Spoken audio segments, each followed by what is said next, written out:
Bateye ibiti ku muhanda Rukomo Gaseke barasaba inzego zibifite mu nshingano ko bakwishyurizwa amafaranga yabo bakoreye mu mwaka wa 2014 ubwo haterwaga ibiti byo mu bwoko bw'imishishi.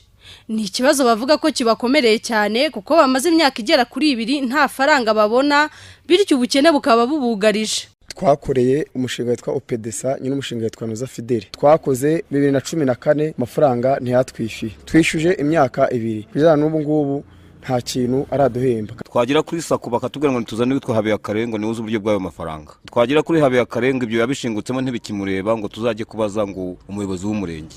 Ubwo twaherebwe kuva mu kwezi kwa 3 kugeza n'uyu munsi kwa 8 ariko twiraduguza inyuma y'amafaranga kugeza ubwo uyu munsi arimo kutubwira ngo iyo ngo yabishingutsemo. Twara abantu 45 wari 1560. Turifuza rwose kugira ngo tubone amafaranga yacu bitewe nuko twirukanga buri munsi twabazana gitifu akatubwira ati nimwihangane tugiye kuyashakisha. Ubwo twakora amafaranga ku mihanda turi kumwe n'urubyiruko rwa Gicumbi rutagira ababyeyi rugombye kubona amakaye yo kwishuri n'amakaramu none amafaranga abana bahagaze kwiga ntibabona ibikoresho byabo byose. Ku ruhande rw'ubuyobozi aba baturage bavuga ko bagejeje ikibazo cyabo harimo ubuyobozi bw'umurenge wa Kageyo nabwo bwemeza ko aba baturage hari amafaranga yabo batarahabwa na rwiyemeza mirimo ariko mu cyumweru gitaha bazaba bayabonye nkuko bitangazwa n'Irankijije Nduwayo umunyamabanga nshingwa bikorwa w'umurenge wa Kageyo. Ubwa mbere yohereje dusanga amafaranga ntiyuzuye dusaba ko na sako Rukomo yohereza ku murenge saho Kageyo kuko n'abaturage bari bafite konte zabo. Tumaze kubona ko atuzuye nongeye kumusaba ko yohereza ni mafaranga yo arongera yohereza ikiciro cya 2 nabyo dusanga ntiyuzuye.